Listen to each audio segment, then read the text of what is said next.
Dale pues, uno, dos, tres. Y esto es, A medias con una invitada especial.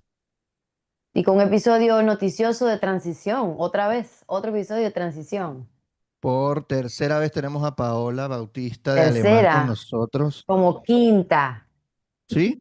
¿Como quinta vez Claro, ya? si Paola tiene como 3.000 millones de episodios. Yo creo que es la Bueno, y quinta, eso es el quinto una episodio que estamos con evolución Paola. de cómo ha sido el país. Empezamos grabando en casa tranquilamente y Exactamente. luego, bueno, ahorita estamos los tres fuera del país, en tres países distintos por razones obvias. Em, pero estamos ante una nueva situación. Paola es doctora en ciencias políticas o comunicación política, Ciencias políticas. en Ujú. ciencias políticas y Paola es una además pues académica se ha arrechísima. especializado en transiciones a la democracia. Tipo, Paola es una académica arrechísima. Busquen en internet su nombre, lean, Sí, lean sus publicaciones. Increíble. hemos tenido varios Estamos, episodios siempre es un placer tener a Paola en el podcast. siempre, siempre y justamente como Paola ha estudiado tanto las transiciones a la democracia, pues pensamos que este es el momento oportuno para hablar con ella y preguntarte, Paola, si tú crees que a partir del 3 de enero comenzó una transición en Venezuela. Bueno, primero, muchísimas gracias por invitarme otra vez, porque ciertamente he venido. En la primera invitación me acuerdo que estábamos sin zapatos, en medias, En eh, medias. y ahora, bueno, yo tengo que estar un poquito más abrigada porque en donde estoy hace mucho frío y si salgo sin medias me enfermo. Pero, pero bueno, muchísimas gracias por estar acá, por su cariño y sobre todo por el trabajo que han hecho por el país. Yo no sé si ustedes tienen conciencia de la importancia que tiene este podcast, su participación en redes sociales, digamos, cómo lo que ustedes aportan en el espacio cívico venezolano es extraordinario y de verdad aprovecho esta oportunidad para darles las gracias por todo lo que han hecho, que, Gracias, bueno, Paola. que no ha estado exento de sacrificios personalísimos y solo espero que en el corto plazo pues podamos ver, bueno, los frutos de tanto esfuerzo. Entonces, dicho esto, Amén. yo creo Amén. que a ver, hay dos respuestas. Hay una respuesta que es intelectual, académica, y hay una respuesta que es política. Voy primero con la respuesta intelectual o más académica. El inicio de las transiciones es difícil determinarlo sobre la marcha. De hecho, cuando uno estudia los procesos de transición en otros países, pocas veces hay consenso de cuándo comenzó la transición. Por ejemplo, en el caso español, hay personas que dicen que la transición comenzó con la aprobación de la ley de la reforma política en el 76. Hay gente que dice que comenzó con la muerte de Franco en el 75. Hay gente que dice que comenzó con el asesinato de Carrero Blanco unos años antes. De modo que, digamos, el hito que inicia la transición es consenso histórico que se genera después, cuando la transición ha sido exitosa. Entonces, por eso es difícil saber si el 3 de enero nosotros comenzamos el proceso de liberación o quizás el proceso de liberación comenzó con la elección primaria el 22 de octubre de 2023 o comenzó con la elección presidencial el 28. Entonces, digamos, el consenso de cuándo comenzó la transición creo que será un esfuerzo de memoria histórica que hagamos los venezolanos una vez que el proceso esté consolidado. Dicho Ujú. esto, voy con la aproximación política. Y es que ciertamente el 3 de enero de este año, hace menos de una semana, la acción militar que ejecutó Estados Unidos en nuestro país supone un hecho de fuerza que aligeró el camino y que muy probablemente está abriendo las puertas y está generando las voluntades que permitan caminar hacia un proceso de liberación más estable y más ordenado hacia la democracia. Y sin duda alguna, Venezuela, los venezolanos, América Latina y el mundo está mucho mejor con Nicolás Maduro en una celda en Nueva York. Algo que dijiste es sobre las voluntades, porque hay una definición que tengo yo de transición, que es, tú puedes ver cuando una transición empieza, cuando el régimen político empieza a hacer concesiones democráticas. Y a mi parecer, ellos no han hecho hasta este momento ninguna concesión democrática. Ellos lo que están evolucionando y tratando de mantener un equilibrio interno mientras negocian con Trump. ¿Qué piensas de eso? O sea, si piensas que hicieron una concesión democrática, si piensas que sí están cediendo, o sea, ¿cómo los ves a ellos en este momento? Mira, yo creo que no existe todavía voluntad democratizadora ni reformista dentro del régimen. Lo que nosotros hemos visto de Delcy Rodríguez como dictadora tutelada de Estados Unidos en el país y de todo el ecosistema que le rodea, entiéndase Asamblea Nacional, Tribunal Supremo de Justicia, Fiscalía, todo lo que son los poderes públicos que están cooptados por Delcy y por ahora Delcy ser tutelada de Estados Unidos, están también tutelados por los Estados Unidos, no es una voluntad democratizadora, sino las respuestas, los impulsos que genera el uso de la fuerza o la amenaza de la fuerza sobre el poder, que eso es muy distinto.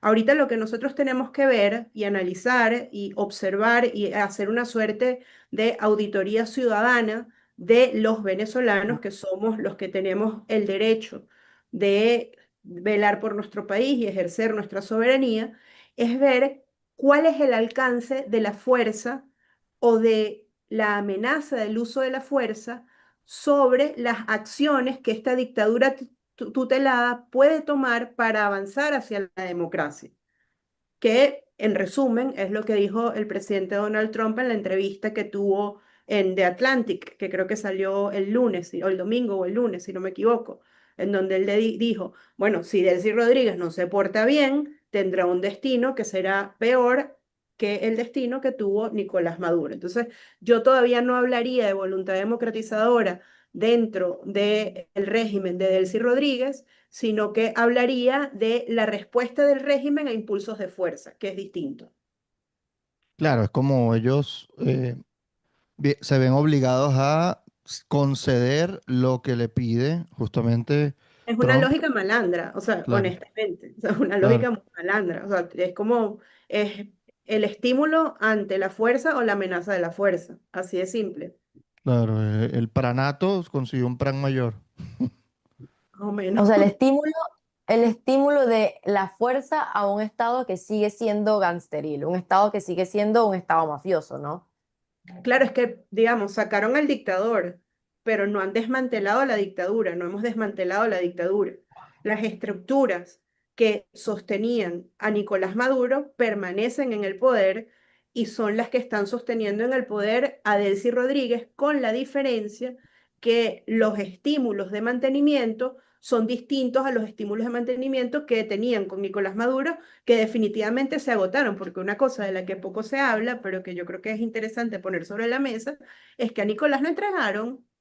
O sea, la única manera por la cual un dictador como Nicolás Maduro lo pueden sacar del país como si fuera una grúa que lo sacan chun chun y lo ponen en Nueva York, es porque hubo cooperación interna. Si no hubiese cooperación interna, el resultado hubiese sido mucho más aparatoso.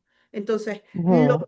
las estructuras que sostenían a Nicolás Maduro tienen ahorita otros estímulos para sostener a Delcy Rodríguez. Todavía no hay voluntad democratizadora y hay que ver si en este proceso que se está viviendo, que por ahora es opaco, y es lógico que sea opaco, que sea de esa manera, bueno, cristalizan voluntades democratizadoras dentro del chavismo y veremos si el chavismo es reformable o no. Si a mí me preguntan en el estado en que están las cosas, pareciera que el chavismo no es reformable.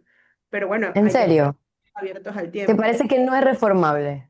Yo O sea, creo ¿te que no. parece que ellos no pueden evolucionar o equilibrarse a cierto punto de que puedan cumplir las demandas de Estados Unidos y al mismo tiempo mantenerse en el poder, quizás de una manera distinta, pero mantenerse en el poder?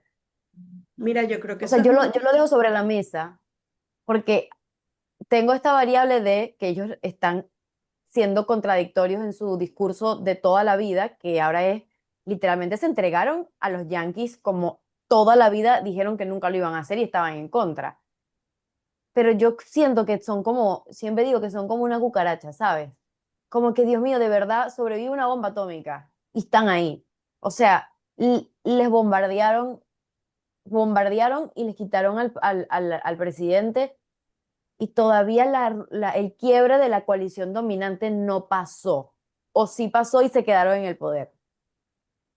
Bueno, pero es que una cosa es que sean resilientes y Ujú. otra cosa es que sean reformables.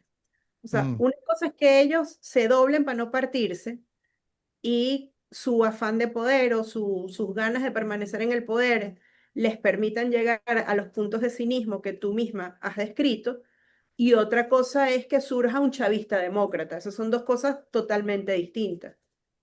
O sea, son, Claro. son dos, dirían los politólogos, son dos preferencias normativas diferentes. O sea, por un lado tienes a un autócrata, digamos, Ortega en Nicaragua cuando perdió la elección. Cuando Ortega en Nicaragua a finales de los 90 pierde la elección, a finales de los 90 no, perdón, en los 90 pierde la elección, Noriega, perdón, Ortega. Ortega, entrega el poder, pero no lo entrega porque es un demócrata, lo entrega porque dice, saca cuentas y dice, yo puedo volver. Y cuando vuelve, instala una dictadura aún más férrea que la que tenía antes. Entonces, por eso te digo que yo no creo que el chavismo sea reformable hasta ahorita, con los actores que están ahora, no creo que sea reformable a una democracia liberal occidental, sino que ellos son cínicos y resilientes. Ellos dicen, bueno, me tengo que manducar, que venga Trump y hacer lo que Trump quiere y entregarle el petróleo y no sé qué y tal, me lo manduco, voy para adelante. Ahora, Delcy Rodríguez está en problemas, es decir, Delcy tiene el gran desafío de complacer al imperio y de sostenerse en el antiimperialismo, que son dos cosas, son dos fuerzas antagónicas y en completa tensión. Y yo creo que la labor de la oposición es todos los días, mostrar esa contradicción, porque si nos ponemos a ver, el chavismo quedó vaciado de sus valores fundacionales. Es decir, Chávez ha sido enterrado varias veces. Lo enterraron el 28 de julio cuando dejaron de ser mayoría y lo enterraron el 3 de enero cuando el sistema que él creó decidió que iba a ser tutelado, porque no es que van a ser aliados, no, son lo que llamamos un puppet state, son Puppet State. Ok. un estado marioneta de los intereses de los Estados Unidos. O sea, no hay mayor contradicción. El chavismo hoy es un cascarón vacío sin identidad. Wow. Wow. Y eso afecta no solamente a las bases que probablemente pues estén descorazonadas, estén heridas, estén completamente, se sienten traicionadas, sino que afectan los intereses de poder internos. Porque, a ver, si bien el Estado venezolano es un Estado gangsteril y mafioso, como tú lo has venido describiendo en los últimos años, esas mafias se sostenían principalmente, bueno, por negocios, por el tráfico de oro, por el tráfico de drogas, por el tráfico incluso hasta de personas. O sea, hay un montón de crímenes que sostienen la estructura criminal. Pero ¿tú crees que dentro de ese tráfico la ideología o el discurso, la narrativa antiimperialista sí tenía una fuerza real o es sencillamente un negocio? Pues yo creo que para quedarte ahí tienes que ser más que un negocio y que te sientas, bueno, presionado de que si sales de esa estructura tu vida corre peligro o tu libertad corre peligro. O sea, ¿tú crees que de verdad el antiimperialismo es un valor de toda esta gente que ahorita se queda en el poder? Bueno, yo creo que hay niveles, o sea que el análisis se puede hacer según el nivel de compromiso que se tiene con el régimen y con lo que el régimen puede ofrecer. Creo que hay un nivel alto de poder, de la esfera de poder, lo que podemos decir, lo que es la Macoya, ¿no? De poder, donde está Delcy, su hermano, Diosdado Cabello, Padrino, todo este sector que está muy comprometido con el poder por diversas razones, por razones económicas, por razones existenciales. O sea, esta gente que tiene 27 años en el poder, o sea, esta gente no se imagina lo que es estar en la sala de un aeropuerto para montarse en un avión e ir en económica, me explico. O sea, es una gente que tiene 27 años viajando en avión privado, con todos los privilegios del mundo, Claro. todos los que nos podamos imaginar. Entonces yo creo que para ellos la ideología o el chavismo quedó reducido a una narrativa y a un encuadramiento de la realidad. Y eso fue lo que pasó en la Unión Soviética, digamos, el socialismo, el comunismo siempre deriva ahí, siempre. Digamos, es una de las grandes enseñanzas del comunismo en el siglo XX. Cuando uno ve lo que era la oligarquía de la Unión Soviética, era eso. O sea, son una gente millonaria con un montón de plata que, bueno, que enarbolaban las banderas del socialismo cuando les convenía para engañar a la gente. Yo creo que eso es un nivel. Y luego creo que hay un nivel que, según nosotros hicimos, rodamos una encuesta en diciembre, la primera semana de diciembre, y el chavismo más duro, el piso del chavismo está entre 18% y 20%. Esas personas tienen un compromiso ideológico, eh, bueno, con un sentido irracional de lo que es la realidad. Claro. Es aquel que dice, con hambre y sin empleo, con Chávez me resteo, no importa si me caen las bombas, no importa. Y son unas personas para las cuales, bueno, el socialismo sí o sea, significa, ¿no?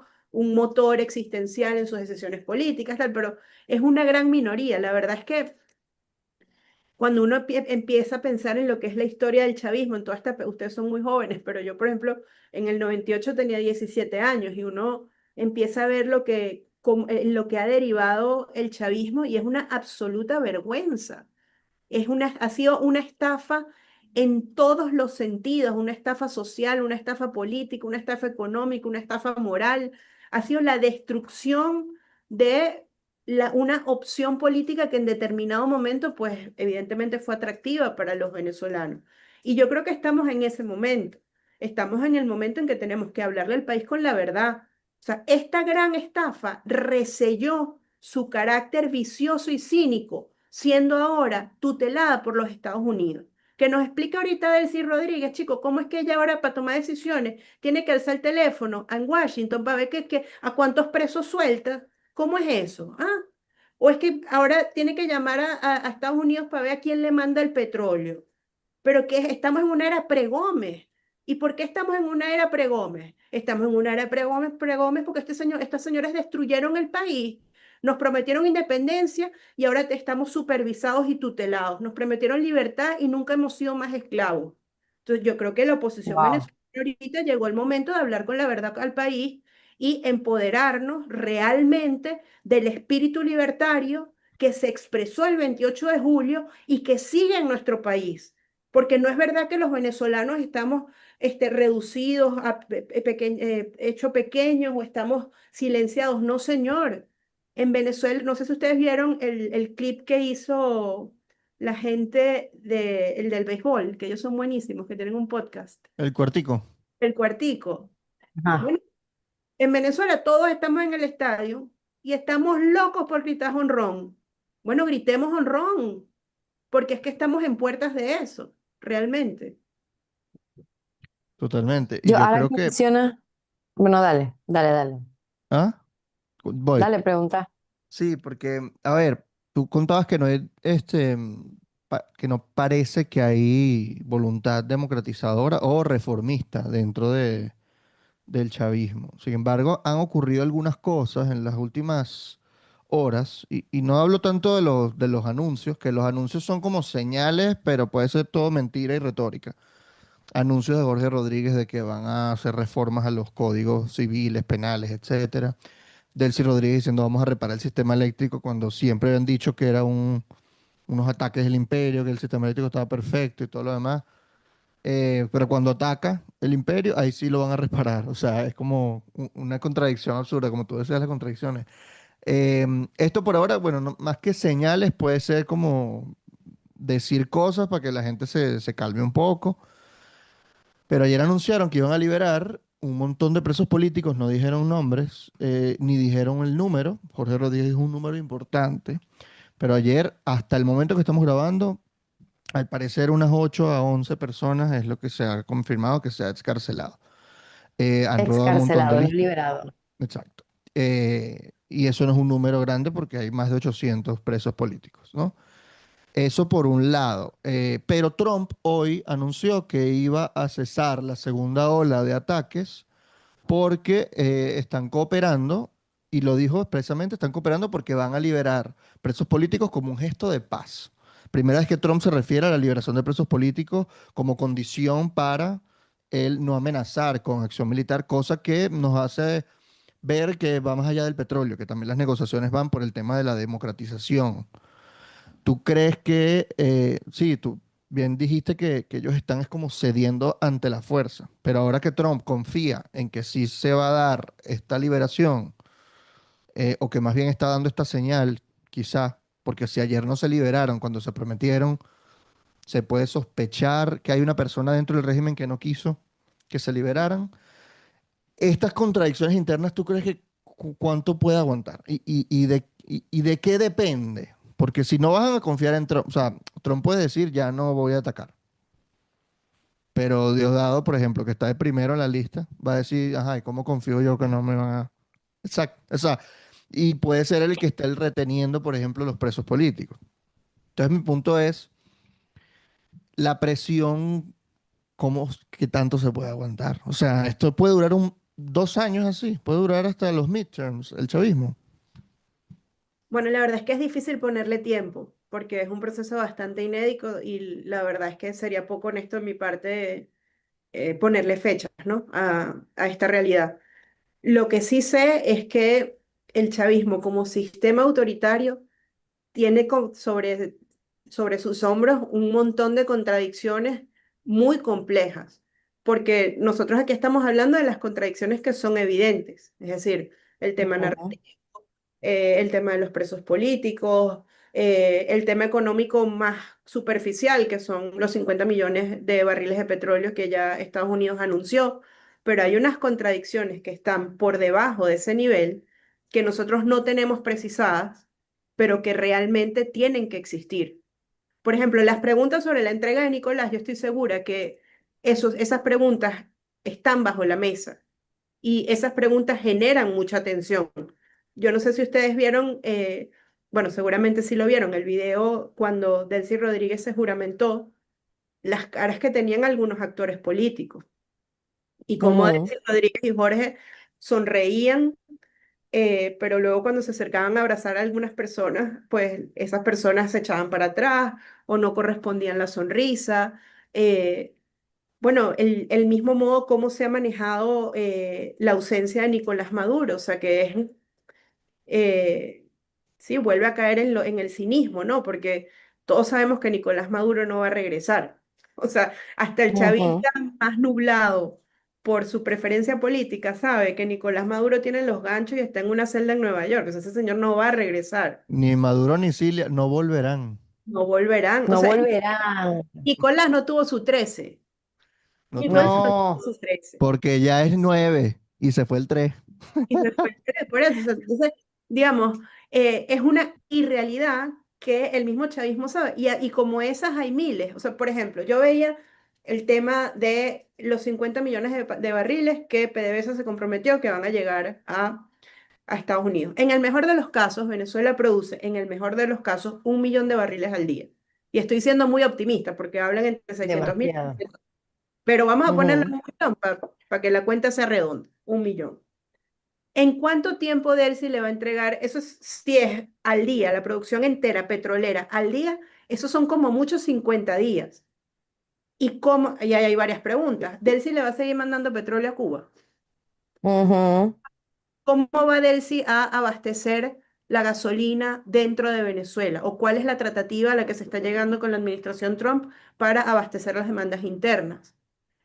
¿Cómo son las relaciones con China y los acuerdos que están preacordados?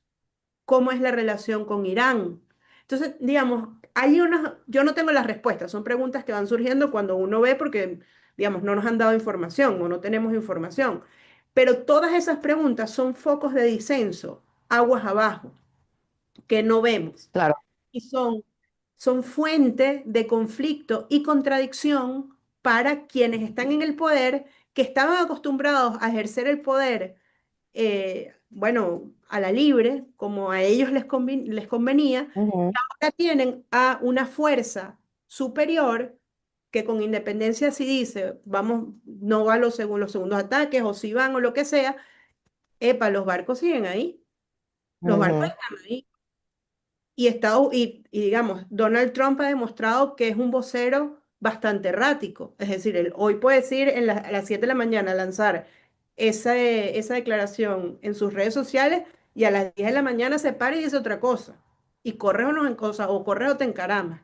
Entonces, yo creo que en ese sentido, para el chavismo o para la dictadura de Delcy Rodríguez, el carácter tutelado en el que se ha planteado su ascenso al poder es algo sumamente complejo que quizás los venezolanos todavía no advertimos cuáles son sus dimensiones. Y por eso como oposición todavía cuesta reaccionar, ¿no? Saber, porque digamos, si Delcy Rodríguez, yo creo que su mayor deseo es reequilibrar en el poder.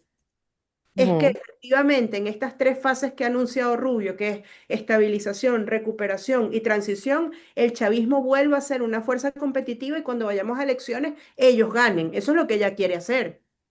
O sea, Ojalá digamos, se crea la mentira. Ojalá. o sea, Ojalá se lo Que va a estar crea. ganando el chavismo, vale. digamos, Pero no sé. esa es su intención, pero realmente, y Estados Unidos pareciera que tiene prioridades de estabilización que están asociadas al manejo del petróleo, pero que no es solamente el petróleo, que hay cosas que van más allá del petróleo, como por ejemplo la situación político-estratégica o geoestratégica de Venezuela en el mapa. Así que a 2 horas y media de Miami, que es a lo que queda Venezuela, en avión, operen en libertad grupos relacionados con Hamas, con Irán, que el tema del narcotráfico, o sea, Venezuela se convirtió en el hub de todo lo indeseable para Occidente. Y eso para Estados Unidos efectivamente es un riesgo, que entra dentro de lo que es su visión del mundo, pues, la visión del mundo que plantea Donald Trump. Claro. Sí, yo tengo tantas preguntas, Sí, es que, pero perdón, déjame hacer yo una. antes de Yo hacer quiero la hacer. pregunta, voy a dar un dato de algo que está pasando ahorita hace poquito. Oh my God, ¿qué Que acaba pasó? de descender en Caracas un avión del Departamento de Estado, ¿no? O sea, Van a está, buscar a los gringos presos. no sé, no sabemos, pero están pasando cosas, o sea, están pasando Dios cosas mío, siento mientras, que estamos en ajá, entonces no una va, película de nuestras vidas. conoce, sí, ya estoy cansadito de ser Estoy un actor poco de reparto, cansadito. de un, de una película donde no pedí ser actor. Estoy un poco Pero, ajá, cansadita. continúa con la pregunta que tenía. No, primero, yo pensé, yo creo que van a buscar a los gringos presos. Aquí se los tiro aquí para ver. ¿Cuántos Porque hay? ahorita a mí me preguntan, no, ¿cómo piensas que va a ser la actuación de la administración? No sé. Esta gente es muy impredecible, no lo sé. Em, Mi pregunta era, Pau, el rol de la sociedad civil. Yo puse ayer una cajita de preguntas y muchas eran, ¿qué podemos hacer nosotros? Y cuando digo sociedad civil, pienso en las personas y en los partidos políticos. Ya dijiste que es bastante difícil reaccionar y creo que por eso María Corina está actuando con mucha cautela, pero ¿cuál es el papel de nosotros en todo esto? Y si podemos insertarnos paulatinamente en la ecuación. Porque ahora en la ecuación no está la sociedad venezolana. Estamos presionando, estamos diciendo libertad a todos los presos políticos, pero ¿qué más se puede hacer en una transición o en un proceso donde las dos personas con poder real o los dos grupos son los que están negociando? Ni María Corina, ni el mundo, ni la sociedad civil venezolana está teniendo voz ni voto en lo que está pasando. Bueno, yo les voy a dar mi perspectiva, que no quiere decir que es la perspectiva de la oposición o la perspectiva de Primero Justicia, sino es lo que yo pienso, Paola, yo. El 5 de enero, Delcy Rodríguez se juramentó como presidente provisional o como la llama la administración Trump, interina de Venezuela. Eso activa unos tiempos constitucionales. Esos tiempos constitucionales, cuando hacemos la sumatoria más o menos, incluso con cierta flexibilidad, nos da 7 u 8 meses que nos separan entre el 5 de enero y unas elecciones presidenciales. Ok. Lo que yo creería que conviene es apalancándonos en el espíritu del 28 de julio, que es un espíritu precioso de unidad nacional, de voluntad democrática, de activación ciudadana, de alegría constitucional, activar lo que son los tiempos que ofrece nuestro pacto fundamental para abrir el espacio cívico y tomar las decisiones necesarias y las reformas necesarias que son fundamentales para tener un proceso electoral justo, transparente y libre en el momento en que la Constitución lo exige, teniendo a todos los partidos políticos habilitados, a todos los presos políticos, incluyendo por supuesto al liderazgo, y aquí quiero mencionar muy especialmente a, por supuesto, Juan Pablo Guanipa, a Perkins Rocha, a Freddy Superlano y a todos los líderes nacionales que están en este momento injustamente tras las rejas. Tenemos también que facilitar que se restablezca el derecho a la asociación, es decir, que podamos volver a nuestro país a hacer política, que nos volvamos a poder reunir como nos reuníamos, lo que hablábamos antes de comenzar esta transmisión en la Milagros, que pudiéramos tener un conversatorio en alguna plaza de Venezuela para hablar con el país de lo que está pasando y que en 7 meses podamos competir y reinaugurar la democracia en nuestro país. ¿Cómo encaja eso en los tiempos o no en el tiempo, en el diseño transicional que planteó Marco Rubio hace unos días? Sencillo. Esto forma parte y es transversal a las 3 fases, a la fase de estabilización, recuperación y transición. Y por supuesto, todo esto con el acompañamiento de toda la comunidad internacional, teniendo como prioridad la presencia de los Estados Unidos. ¿Y por qué digo toda la comunidad internacional? Porque Naciones Unidas tiene que entrar al país. Las organizaciones internacionales de derechos humanos tienen que entrar al país. La Corte Penal Internacional tiene que entrar al país. Y bueno, y todas estas organizaciones ir empujando el cumplimiento de un cronograma de restablecimiento de la democracia en nuestro país guiado por lo que establece nuestra Constitución. Eso es lo que yo creo que nosotros deberíamos hacer, me parece. Hay una pregunta acá de Santiago, que es uno de nuestros patroncitos. Si están viendo esto en público, pues consideren unirse a patreon.com/amediaspodcast porque ven este tipo de episodios en vivo. Santiago pregunta, ¿cómo compararías la situación actual con las transiciones previas de la historia de Venezuela, como la transición después de Gómez, es decir, con Eleazar López Contreras, y después de Pérez Jiménez? ¿Tú crees que tiene algo de común? Yo creo que, por ejemplo, Eleazar López Contreras era ministro de Guerra y Marina de Gómez, y después de Pérez Jiménez se quedó Wolfgang Larrazábal, que era el jefe del Estado Mayor. Es decir, las transiciones las comandaron personas que venían del régimen, ¿no? Sí, sí, o sea, las comparaciones siempre son complejas, Sí, ¿no? Todo porque los tiempos son distintos, las naturalezas autocráticas de puestas son distintas, es decir, Gómez no era lo mismo que Pérez Jiménez y Pérez Jiménez, por supuesto, no es lo mismo. Digamos, de todas las Maduro. dictaduras son terribles, todas son terribles, antes que me saquen de contexto y digan que yo estoy diciendo que hay dictaduras buenas, todas son horrorosas, todas son malas e indeseables, todos queremos democracia, pero entre ellas incluso hay grados, hay unas que son peores que otras, por decirlo de algún Mm. modo. Eh, y yo creo que la gran diferencia ahorita con Eleazar López Contreras o con Medina, por ejemplo, o con Larrazábal, es lo que hablábamos de la voluntad democratizadora. O sea, hay signos voluntarios de Eleazar López Contreras y de Medina que daban, digamos, daban signos de apertura democrática. Por ejemplo, dejar de utilizar el uniforme militar fue uno de los signos más visibles, ¿no? En ese periodo de tiempo posgomecista. Nosotros por ahora no hemos visto signos visibles por parte de Delcy Rodríguez de flexibilización democrática, más allá de la flexibilización pacata del discurso público, porque es una flexibilización, Ujú. o sea, ella habla con un tono de voz bajito, pero cuando ves el contenido de lo que está diciendo, es como que intenta agarrarse de los hilos de una sábana que ya se hizo papilla, un discurso revolucionario, pero en verdad todos sabemos que, bueno, que si tú agarras su celular, la llamada directa es a el enlace que tiene con la Casa Blanca, o sea, digamos, esa es una realidad que es innegable porque si no ella no estuviera en el poder, así de simple. Porque el que tiene el poder, ella está sentada sobre las bayonetas de la Casa Blanca, así de simple.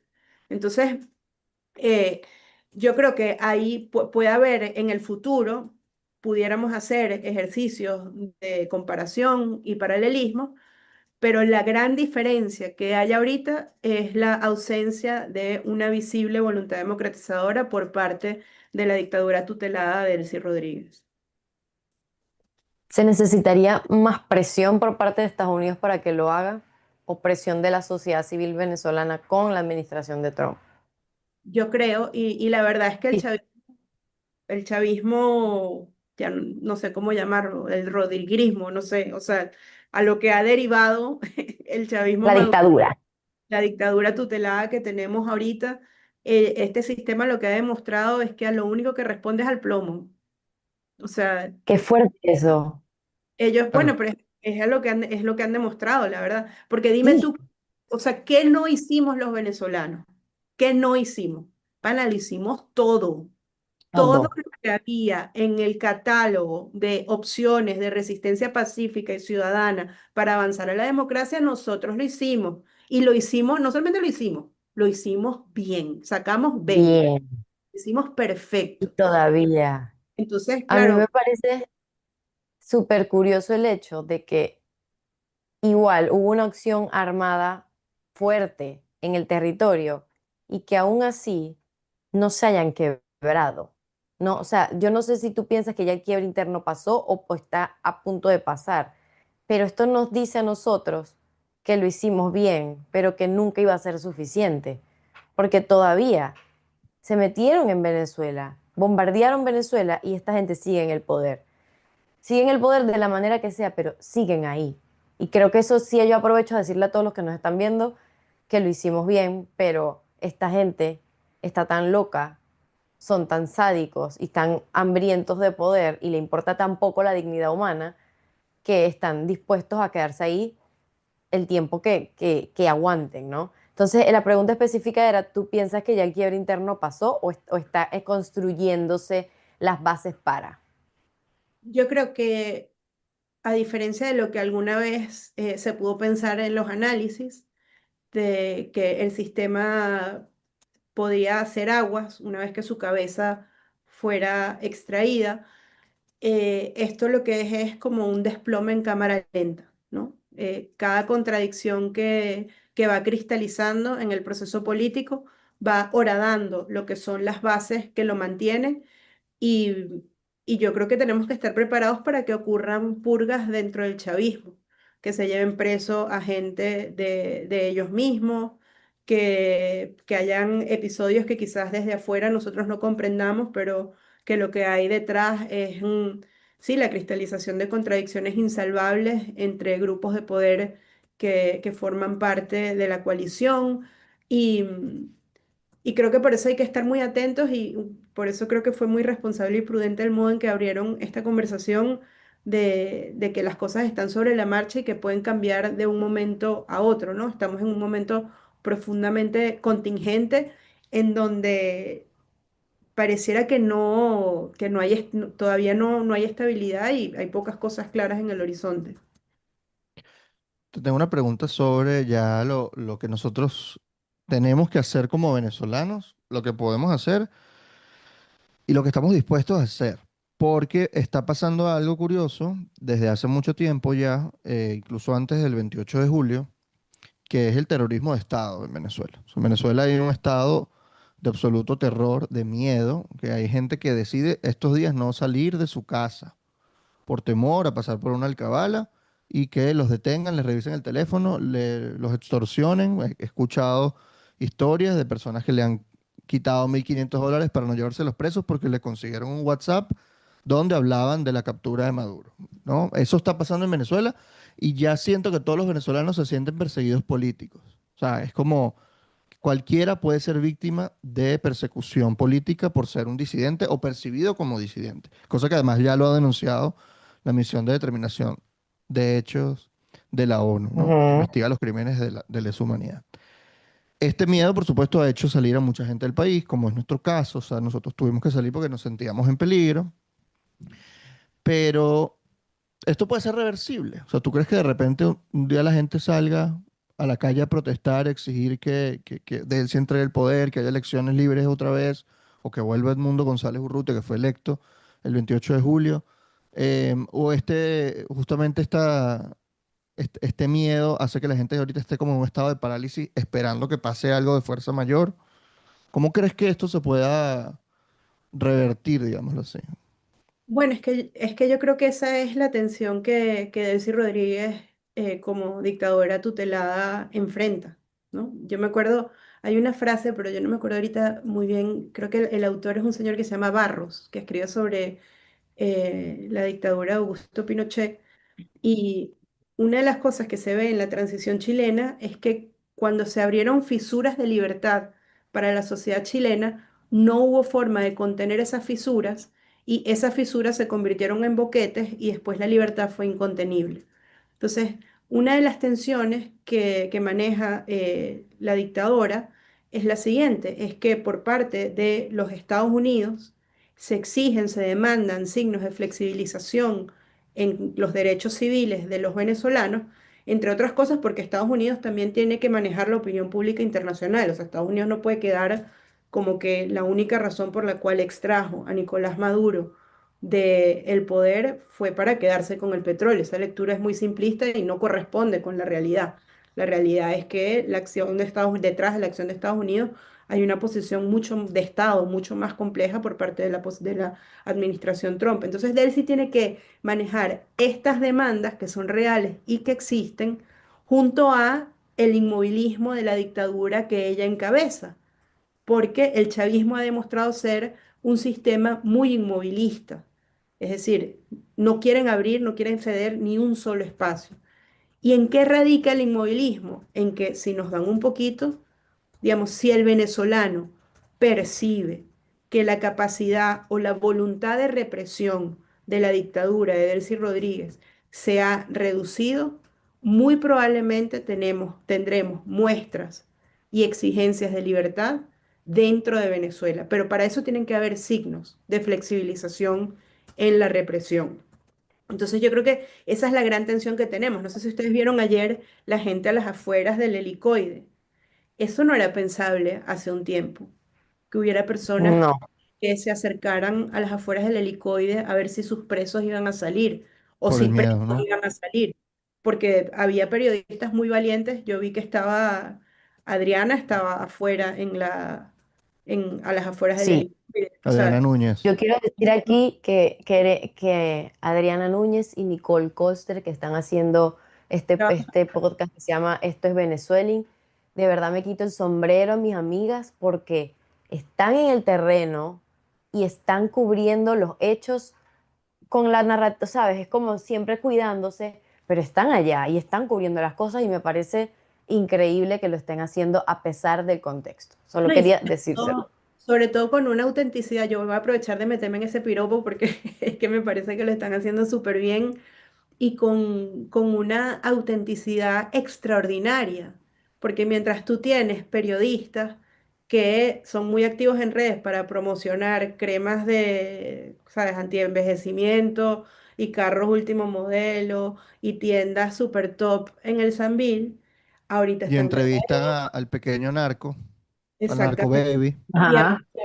Y ahorita, o sea, mutis, y entonces pues ponen un post victimizando la censura. Pana no, porque aquí hay gente que sí se la está jugando y aquí hay gente que sí es fiel a los principios básicos del periodismo y que sin mayor monetización, pues han Ujú, decidido darle voz a quienes no tienen voz. Y esa es la gente que el ujú. pueblo va a recordar en el futuro. Así que Totalmente. Es verdad. a Ana y a su amiga, que no me sabía el nombre, perdón por ella, pero Nicole. Nicole, Ujú. Nicole, la queremos, la las queremos. saludo y las felicito a las dos. Y ¿Tú yo crees quiero que... meterme Perdón, dale. en el... Es que quiero en el tema de la represión, que justo iba a preguntarte eso. O sea, lo vi yo, quería ver cómo tú lo percibías.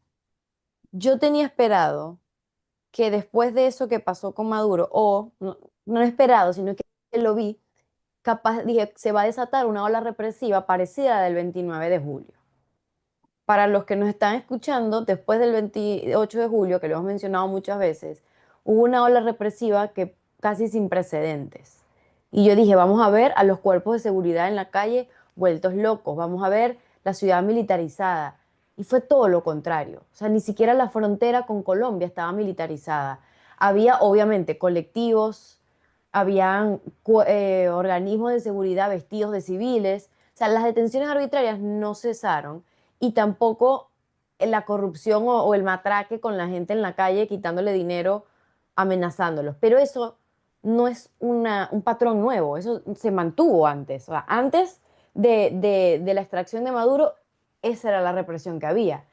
No hubo un pico represivo. ¿Y eso a ti qué te dice? Que hay, como se rompió la cadena de mando, como que todavía no están sabiendo tomar decisiones. O sea, ¿cuál es la lectura que le das a eso? Bueno, hay algo de lo que no hemos hablado y es del acuerdo que tuvo que haber entre los Rodríguez y la administración Trump para que las cosas ocurrieran como ocurrieron, ¿no? Y ese acuerdo nosotros no tenemos, no es público, ¿no? No sabemos en qué consiste. Pero lo que sí sabemos son inconsistencias de la realidad que nos pueden dar signos de lo que posiblemente pudo haber sido ese acuerdo. Una inconsistencia, por Ok. ejemplo, es que el Estado venezolano no ha dado cifras oficiales de muertos.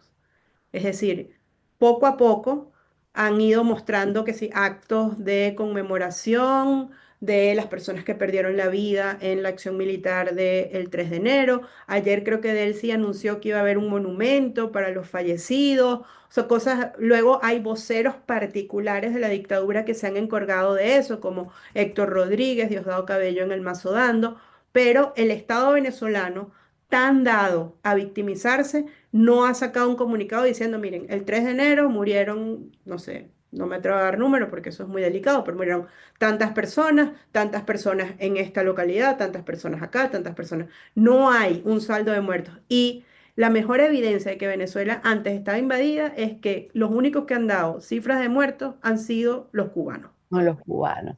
Mm. O sea, que un norteamericano se imagine que el servicio secreto del presidente de los Estados Unidos está en manos de otro país. Bueno, eso es lo que había en Venezuela. Cuando Estados Unidos entró a llevarse a Nicolás Maduro, el equivalente al servicio secreto estaba en manos de cubanos y no de venezolanos. Eso es una expresión y un signo muy claro de cómo estábamos o cómo todavía estamos, porque creo que eso no se ha desmantelado totalmente, porque el canciller cubano estuvo ayer en Caracas, no sé si ustedes lo vieron. Sí, No. Sí, el al lado de canciller Delcy Rodríguez, en los y eventos los de eventos luto. de las personas que murieron. Ujú. Y eso tuvo que ser permisado por Estados Unidos. Entonces, bueno, ese es un primer signo, ¿no? De que no sabemos cuántas personas murieron. Y creo que en ese acuerdo tuvo que haber estado también una cláusula que refería no desatar una ola de represión fuerte para que la narrativa de los Estados Unidos, que habla de una operación que no solamente está enfocada en recursos naturales, pues tuviera mejor entrada en la opinión pública mundial. Y yo creo que por eso no hubo una ola de represión y el lunes 5, ¿se acuerdan? Creo que hubo 14 periodistas detenidos, de Ujú. los 14 entiendo que fueron soltados todos en horas de la noche, ¿no? Sí, lo soltaron. Yo creo que esa ola de represión no fue falta de consenso o falta de capacidad, fue honrar un compromiso al que ellos llegaron con los Estados Unidos. Wow. O sea, fue la negociación. En algún momento sabremos cuáles fueron los términos de esa negociación y con quién fue directamente. Yo Claro. pensé que era obvio que era Delcy, pero al parecer tenemos un margen todavía Sí. para ver quién pudo haber sido. Para ¿Qué ir vas a pensar? terminando, tengo una pregunta sobre, como veníamos hablando del miedo y de lo que puede hacer la gente. Si ya vimos que no se atrevieron a dar ninguna concesión hasta que les cayeron bombas en Fuerte Tiuna y se llevaron a Nicolás Maduro y a Cilia Flores, ¿de verdad la gente en la calle puede hacer algo? Porque eso es una cosa que se está preguntando la gente. O sea, para qué vamos a salir si eso no va a funcionar? Si... ¿Pero tú crees que funciona de algo protestas masivas, pacíficas, por supuesto, en las calles de Venezuela? Bueno, yo creo que podrá hacer en la medida en que salgamos de la lógica de la fuerza y entremos de nuevo en la lógica de la política. Y yo creo que ese es un desafío en el que Estados Unidos no solamente está comprometido, sino que le conviene, ¿no? Que vuelva la lógica de la política y creo que los incentivos de fuerza están orientados hacia allá, están orientados a que se vuelva a una lógica democrática, una lógica política en la que, por supuesto, la voz de los venezolanos tiene, bueno, es protagonista, no es que tiene importancia, sino que es protagonista. Y yo creo que también los venezolanos ahorita tenemos que tomar en cuenta que aunque quizás no tiene o no sepamos si tiene el efecto inmediato, es lo que debemos hacer.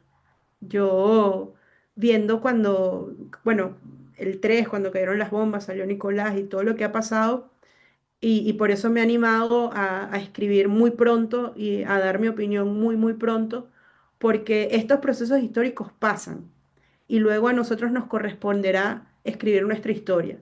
Y Venezuela es un país muy bello, es un país que ha luchado mucho y es un país que lo ha dado todo por su libertad. Y por eso en estos momentos nosotros no podemos permanecer en silencio. Cuando se escriba la historia no solamente la va a escribir Estados Unidos y el régimen, la historia la tenemos que escribir nosotros mismos. O sea, que vamos a documentar, será ponerme a escribir, yo me grabo. Chicos, cosas que que yo hago, grabarme y contando las cosas. Pero Y es que ahora tengo, eso es precioso, Ana. claro, Por ejemplo, los videos como, digamos, los podcasts que ustedes están haciendo, el clip que hizo esta gente del béisbol que me parece espectacular, todos los TikTokers, ayer, por ejemplo, una persona que estaba a las afueras del helicoide, decía que esperando noticias sobre presos, dijeron que de repente hubo personas que los empezaron a grabar y se asustaron. Y cuando se acercaron, no era gente del régimen, eran TikTokers que ujú, monetizan. Entonces, claro, digamos, con los live. hay una lógica de documentación que es espectacular y que tenemos que hacernos de ella. O sea, tenemos que soñar. Miren, cuando esto se termine, vamos a montar museos, vamos a hacer películas, vamos a hacer muchos más, vamos a escribir libros, vamos a hacer podcast, vamos a hacer programas de estudio, vamos a enseñarles a nuestros niños lo que pasó y la fuente de eso vamos a ser nosotros. Si nosotros no decimos y encuadramos qué es lo que está pasando, la historia la van a contar en Washington o la van a contar en una Miraflores que está sitiada y está secuestrada. Y aquí en Venezuela, porque Venezuela está donde esté cada venezolano que es capaz de alzar su voz y contar su historia, tenemos la capacidad de hacerlo y tenemos que hacerlo ya. O sea, es tarde ahorita.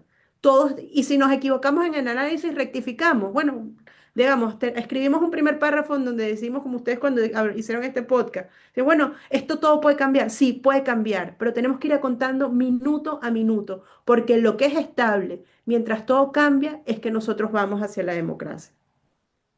Wow, Me gusta. tremendo cierre, Paula, tremendo cierre con el podcast. Me gusta tu optimismo. Yo, en cambio, tengo esperanza sin optimismo, pero me gusta que tú las dos. Yo recuerdo Me siempre gusta, que tú nos comentabas de la magnanimidad Así es. de la esperanza como uno de los valores que nos va a ayudar a sobrellevar ese momento oscuro cuando nos sentíamos náufragos. Entonces empezamos a hablar que en 2023, cuando no había primaria, no había En resultados. O sea, decadencia, con tu disco, ¿te acuerdas? exacto, sí, o sea, eso fue como, sí, como 2022, incluso con Venezuela se arregló, Ajá, estábamos tratando de 21. entender, analizar lo que estaba pasando y cambian las cosas, que eso es lo bueno. Lástima que tuvieron que cambiar de esta manera, o sea, lástima que se tuvo que llegar a la violencia, pero es que el chavismo se escribió su propio destino. O sea, ellos llegaron hasta acá ujú. porque ellos querían, porque pudieron haber cedido el poder hace mucho tiempo. Y me gusta que mantenernos con esa esperanza, como tú decías, hace muchos años, ha traído buenos frutos. Yo creo que también estamos en camino, yo espero, por lo menos espero que estemos yendo en el camino hacia la democracia. Amén, amén.